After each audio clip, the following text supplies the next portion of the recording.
Welcome to Tech in the Right Direction, the podcast. Let's take tech in the right direction to drive social change and close the employment, pay, and culture gap for women in technology. This podcast is focused on helping turn ideas into action and create opportunities for women to advance in the dynamic technology industry. I hope this podcast will inspire and motivate you to encourage more women and girls to seek or grow a career as a woman in technology. Stories about the journey of amazing women in the tech field starts right now. Welcome to Tech in the Right Direction. Today I'll be speaking with Anne Bathel. Anne is CEO and co-founder of ReDI School of Digital Integration. She's a 2006 graduate from KaosPilot in Denmark, a hybrid of a business and design school. From 2006 to 2009, she worked as a corporate social responsibility consultant. In that capacity, she developed and implemented Samsung Electronics' award-winning corporate social responsibility strategy for Scandinavia. Since 2006, Anne has managed her own humanitarian project, Kids Have a Dream, which organizes global workshops to empower youth through drawings and discussions about their dreams for the future. The project has reached over 4,000 youth in 34 countries and has been implemented in collaboration with organizations such as UNAIDS, Rotary International, and Amnesty International. Welcome to the show, Anne. I'm so excited to have you. It's my pleasure. Thank you for having me. Great. So let's get started. Anne, can you share with us your career journey and how you got to where you are today? I certainly can. I think Steve Jobs was very right that everything makes sense when you look back, but not necessarily when you're in it. I think that's basically the story in my case. I studied first at a school called the KaosPilot in Denmark, which is an innovation management school that is very strongly focused on value-based leadership. From there, I, after 3 years, joined a consultancy company working on corporate social responsibility. Mainly focusing on Samsung Electronics and how they could integrate into the Scandinavian market, working with culture and social projects. I then got a Rotary Peace Fellowship to study in Japan, where I did a master degree in peace studies, focusing my master degree on open innovation processes, because I could see that many of the social and environmental challenges that the world is facing today are so complex that they cannot just be solved by a small group of people, but we need to use collective intelligence to come up with many good answers. And at the back of that, you need a good technical model to run the platform. That led me to write my thesis with OpenIDEO in Silicon. There I met Stanford University and their Peace Innovation Lab. They gave me the wild card to then go to Germany to set up the Berlin Peace Innovation Lab, which I ran for 3 years. And one of the byproducts of the Peace Innovation Lab was the ReDI School of Digital Integration, which I co-founded with Ferdi van Heerden in 2015, and which I run now as the CEO. So it all seems so smooth. It wasn't planned like that, but now it's all making sense. Wow, what an incredible journey, and just some fascinating experience that you have. Tell us more about the ReDI School of Digital Integration. What makes it successful? How does technology break down barriers and bring people together? And you say that it's building new solutions to old problems. So can you share more about that? Certainly. So ReDI School was founded in 2015 in the middle of the so-called refugee crisis in Europe, where we could see between 2015 and 16, we had about 1.2 million refugees, mostly from Syria, arriving in Germany, probably also in the US. You saw some of the images. Mm-hmm. And what many people saw as potential challenges and problems, I saw in a very different way, also being a foreigner living in Germany, that I saw many young, talented people with lots of experience and an eagerness to work coming to Germany, and instead of seeing problems, I saw opportunities. And what really inspired me was a conversation that I had with a young man called Mohammed, who I met in a refugee camp. And Mohammed is originally from Iraq. He did his master degree in computer science at the university in Baghdad. But he came as a refugee to Germany, and of course you don't flee with a laptop under your arm. Mm-hmm. And as a computer geek, I guess, it's absolutely devastating to not be able to continue programming. Mm-hmm. And Mohammed was super scared that he would lose his skills and his ability to continue programming, which would be the option for him to really get a job in Germany. And that really inspired me, because working a lot with startups and in the tech industry, I knew that currently there's 124,000 available jobs in the German job market. And the German industry is losing billions of euros on an annual basis because we don't have access to tech talent. So ReDI School was really sparked from this idea of creating a win-win situation where the refugees arriving looking for jobs would be trained and get the professional network, the tech skills and the soft skills to get hired. And at the same time, we can help the German industry do much better because they would get access to talent. And through that, we are getting more job market integration in Germany, which of course is also something good for the German society in general. Yeah, that's great. It definitely is solving that problem. How long is the program, the training program that you put together for these refugees?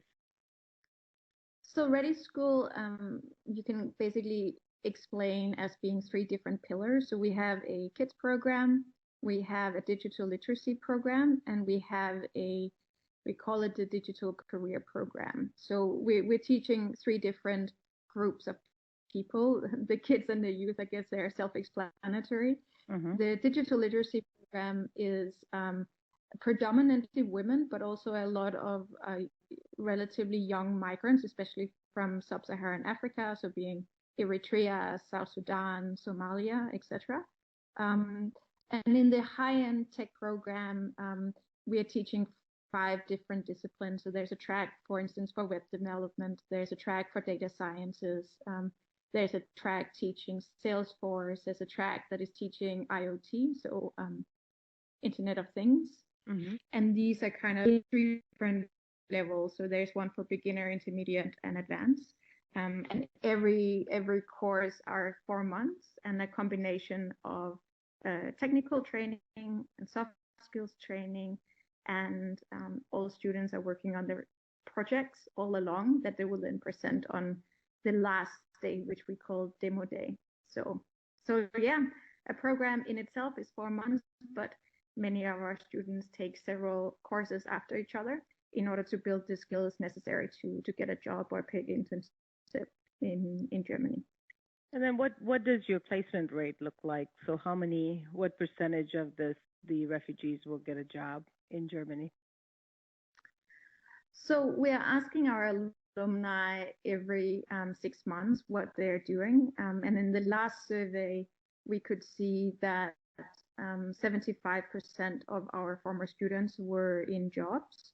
Nice. And of those, 50% were working in the tech industry, and 25% were working with technology, but not necessarily per se in the tech industry. And the last 25% were unemployed, but that also includes people studying, for instance, at university or doing other kind of education. So not necessarily actively looking for a job, but rather who are reskilling. So yeah, the numbers are looking really, really good. Yeah, very impressive, very impressive. And you're making such a big difference in their lives, which is just amazing. I'm thinking that with COVID, you went virtual on these programs. Are you doing them virtually now, or did you stop them? Thankfully, we work closely with the Vodafone Foundation, and they have been able to provide internet for our students, also the students living in refugee camps, because in Germany, it's very rare that the refugee camps actually have internet connection. And taking all our courses online, of course, you can only participate, A, if you have a laptop, B, if you have internet. C, if you have the skills to get online. And actually, the last part has been part of the challenge, because in many of our digital literacy programs, our students are just learning how to use a laptop, and when we are still learning how to make sense of what is a mouse and a keyboard and what is a desktop, it's a pretty steep learning curve to all of a sudden join a Microsoft Teams lesson. Nonetheless, we were doing a lot of hand holding. I have an incredible team who are just so dedicated to help our students. So we're literally calling up the students and guiding them through what do you see on the screen, and say, okay, top right, click that button, and then this is going to happen. And working with like sometimes even explaining to the kids of our female students how to help their moms so that the mothers would get online. And this is how we have managed with hands and feet and phone calls and whatever works, basically. At the moment in Germany, we are in sort of getting close to a lockdown, but not quite yet.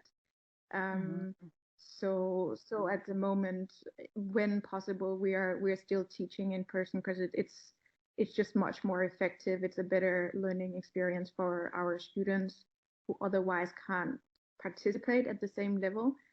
But we are just really actively teaching them how to use online learning tools, so that we will stay in contact with them. So in the case of a new lockdown, we can just continue the lessons as before. Yeah, that's amazing. And through these challenges that you're experiencing with going virtual, they're also learning a whole new skill, which is so amazing. Like you said, if there is a lockdown, they would still be able to continue their education, still be able to maybe have this virtual community to depend on a daily basis. So, with everything comes a reward. Some of the challenges bring us rewards. We say in the U.S. that 2 years of digital transformation during these unprecedented times has taken 2 months, because people had to pivot, they had to learn, they had to do it. And so it's really changed that whole digital transformation experience. Yeah, I couldn't agree more. It's definitely been the experience we've had in Europe as well. The only thing that I'm worrying about is the people who are already digital are able to just go online really fast, but the people who might not have the financial means to buy a laptop or a mobile phone, or to have steady internet, or who might not know how to use they are getting more and more isolated, and sometimes it's small things that can make a huge difference. In Germany, I can definitely see a lot of elderly people getting more isolated, because all the activities that they used to go to are not happening anymore. So they're kind of in their apartments, and they don't have the skills to go on. And I think a lot of people who from a financial perspective also don't have the means are potentially falling more and more behind. So I think it's a good time to also reflect on the digital gap, and how we can make sure that no one is left behind. No, completely agree. Completely agree.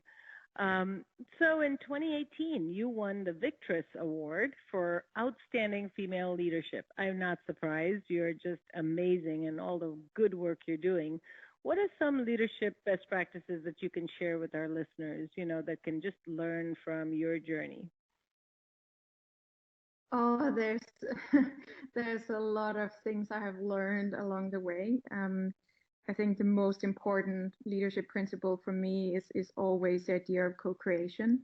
So I see my role as a leader as a facilitator. So not being the almighty one who knows all the answers, but possibly my role is better to ask the really intelligent questions, and making sure that I hire the right people to the team, um, that the right structures are there, that the teams can make the decisions the closest to the information and the data and the people that they're working with. And I think the reason why ReDI School has been growing so fast in 5 years has really been that we were always from the very beginning co-creating our classes and the structure of the school together with the refugee community. So our students have a very much an ownership in the school. It feels like one big family, and that they are just part, just like everyone else. We can see that 20% of our teachers now are actually former students of ours who are now in jobs, but want to pay forward what they learned with us. I think that's a wonderful dynamic. I would say co-creation, I think, is, and the ability to be able to facilitate groups and bringing out the collective wisdom in groups is definitely what I would say is probably my superpower and what has been making ReDI School a great success so far. That's great. And I love that you said it's more of a collaborator, a facilitator, rather than a dictator, because we have so many people on our team that are so bright, and to take their intelligence and bring it together as a group can only do great things. And so I love that best practice, and I share that same best practice with you as I lead my teams. So thank you for that. Stay tuned for the rest of today's interview after a brief word from our sponsor. Are you an expert in your field? Are you a woman who values thought leadership? We'd love to have you join us as a guest on an upcoming episode of Tech in the Right Direction. Visit us at directionstraining.com/podcast to apply today. While there, be sure to check out Directions Training's newest initiative, the WIT Cloud Power Scholarship for Azure Fundamentals Certification. This year, we have offered 100 scholarships to women for the Microsoft Azure Fundamentals Training course, valued at $950 per student, as an opportunity to start their pathway to becoming a Microsoft certified professional. Help us continue to drive social change and the advancement of women in the technology industry. Thank you for listening to Tech in the Right Direction. We now rejoin our host, Jennifer Didier, with today's guest. I know you're very passionate about social entrepreneurship. So let's talk a little bit about some of the work you're doing in this area.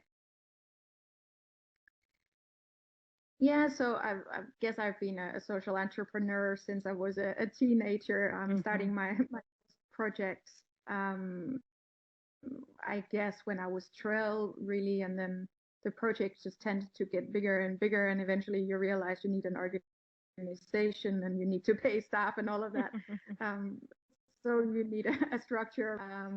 My first big project was something called Kids Have a Dream, where I was organizing workshops for teenagers around the world, where they were working with a local social worker or teacher to draw what their dreams for the future. So I started the program in 2006, and since then I have been collecting dreams from around the world, from teenagers, which is just fascinating. One of the biggest dreams in Europe right now, I guess in the US too, is to become a professional YouTuber, or I guess maybe TikTok now.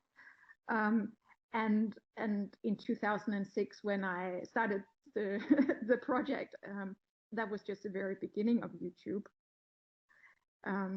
So this is really fun when we are working with students to really say you need to learn to think outside of the box, because the jobs that we'll be doing in the future are very different. Possibly, like, it might not even exist yet. So, feel free to think wide and far, like, I don't know, border control to Mars or something.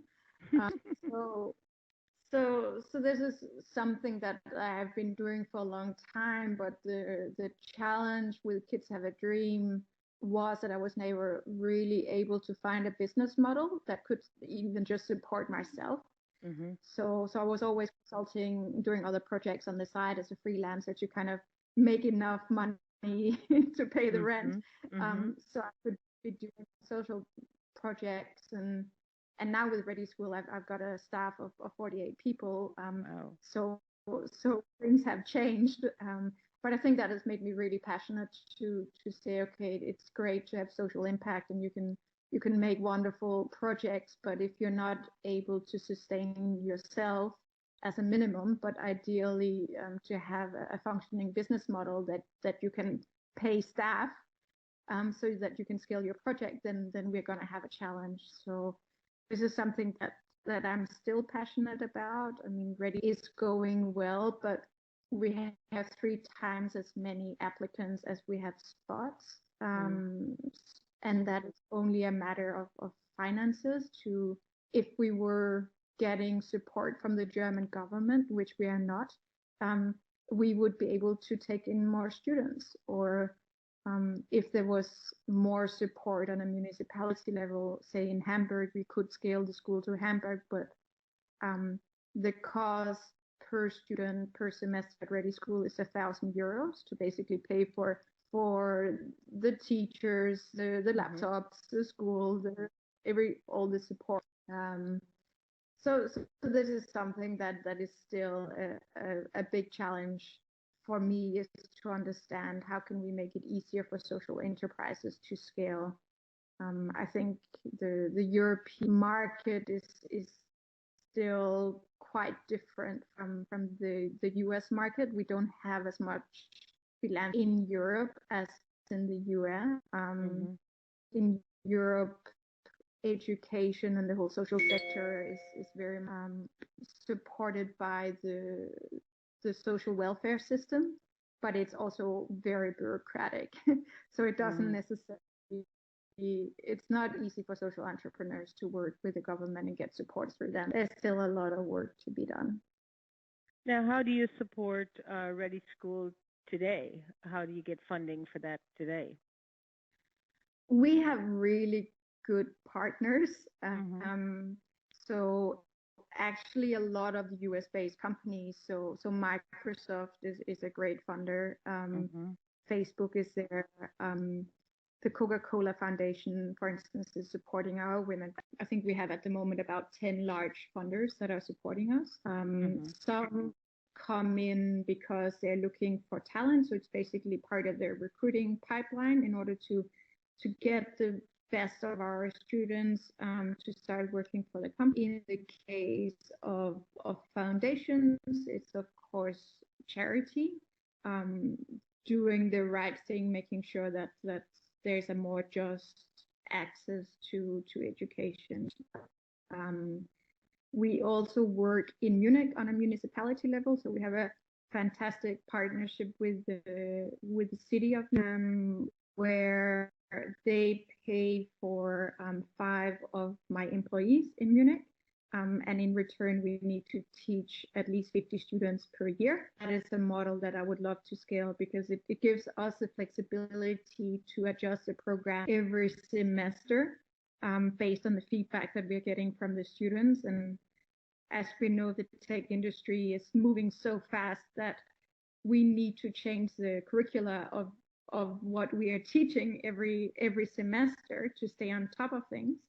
And this is not necessarily a model that actually works if you want to, say, work with the German job centers, because they want to know exactly who is teaching, what is their CV, how have they been certified, have you got certified content, etc. And that is actually a much too slow and inflexible process to be working in the tech industry. So I'm super grateful to our partners who make it possible for our participants to take part for free. I guess it's I don't need to say that the refugees who arrive don't have the possibility to. So this is made possible by very generous donors. Very nice. And hopefully my podcast can get to some listeners that can, find opportunities to find you some more partners so that you can train more students, because that's really where you're making a difference. And you have some really good stats on placements, so you're making a difference in the work that you're doing. So hopefully, we can reach somebody's heart through this. Through this podcast, and that would be great, because we're really, the reason for this podcast is to help women, to help underserved markets, so that we can do more. So, thank you for all the great work you're doing, and I know it's challenging funding, but you're trying to do more and you're trying to scale. So, anything we can do to help, we want to continue to do that. Yeah, that would be amazing. Thank you. Sure. So with all your success comes a lot of work, and I know you work a lot. Can you share some ways that you achieve work-life balance, if there is even such a thing? I guess there's several things that I've learned. Yes, I definitely work too much. But yeah, it's paid off. Would I do it again if I knew how much work it would take? Actually, I think no. But I'm very happy I did. I've been working with an external coach, who's a body therapist, to just make sure that I stay healthy and in balance, because of course we as human beings have blind spots, and what I have definitely learned as a leader is that your team is often mirroring back your blind spots in a way that is not always nice. So if I'm working too much, then my team also tends to be working too much, and we haven't suffered from burnout or anything like that, but I want to have a healthy team. So that also means that I need to have a look at myself and improve. So having an external coach has been super positive. I have also recently just bought a farm with my husband, an old farm that we're renovating. So I've realized how therapeutic it is to just paint and do things with my body. Listen to podcasts while painting. It definitely brings you down a gear, and just have time to reflect. Being in nature, working with my body definitely works. I've also now rediscovered sort of the wonderful things that COVID is also making possible in terms of online lessons. So one of the big joys last week was that I was actually taking part in like a free dance class online, where you're just dancing with people from all around the world at the same time, that's in your living room, and it was just so much. So I'm loving these things that are kind of popping up, whether it be like online choir practice or online dancing, online yoga, or all of these things, but where you can be doing collectively because of the internet.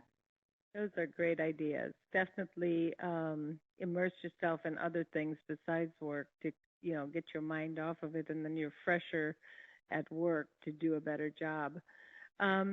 So as a woman in tech, what are some of the challenges you've experienced, and tell us how you overcome them? Because, we all as women are in a male-dominated industry, and so there's been challenges along the way. Can you think of one or two and what you did to overcome them? So it's interesting because it's kind of depends on the definition of what is a woman. And anyways, I'm not a techie. My background is innovation management.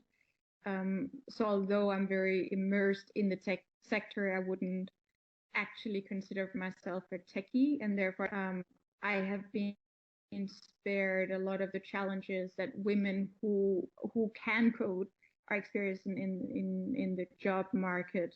Mm-hmm.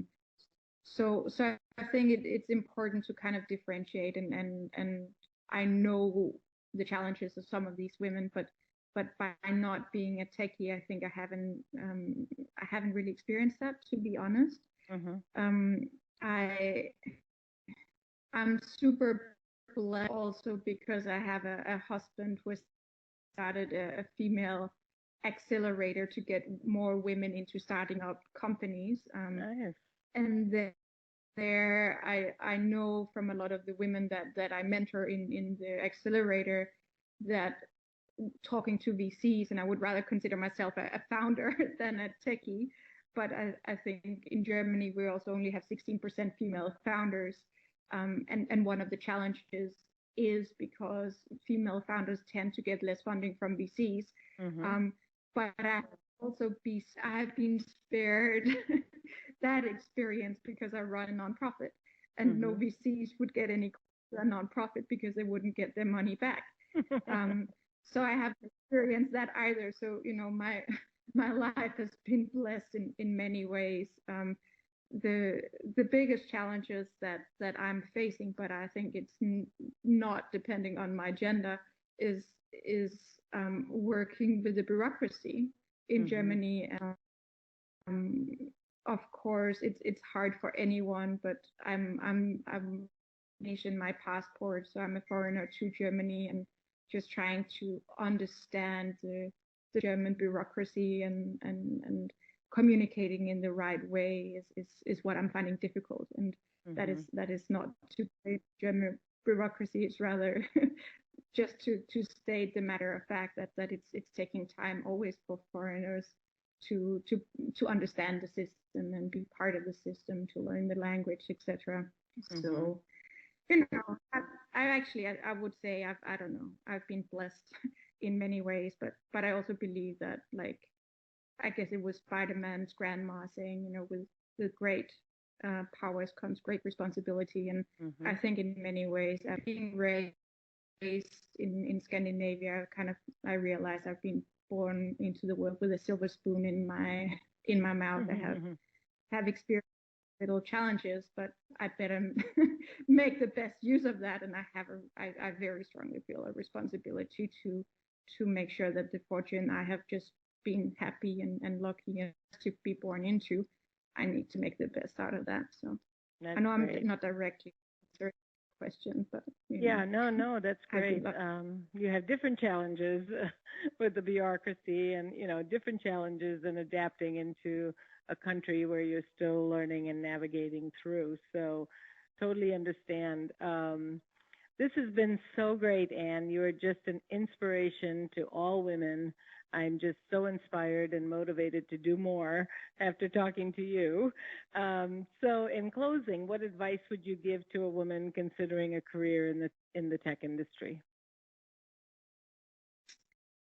I would say talk to your best friend, both if it's a man or a woman or in between, and do it together. I think it's super important to be peer learning, to continue growing together, to keep going together. We need more women in the tech industry. So if two, good friends could do it together, then we are two more people, and it's making it also. And just get started. If you haven't jumped into it, the first step is often the hardest. I love that. Having a buddy. I know when I started doing exercise many, many years ago, it was like I hated it. But because I had a neighbor that I went with, and she and I would go regularly, and either she would call me and say, okay, let's go, or I would call her, depending on the day. We accomplished so much more. So having a buddy is a great way to get into something that is new and helps you grow. I love that. So, what is the best way for our listeners to get a hold of you? Um, I'm pretty easy to find online. So Anne Bathel is my name. If you put it into Google or Bing or any preferred channel, look me up, you'll get to ReDI School online. There you can also find my email address.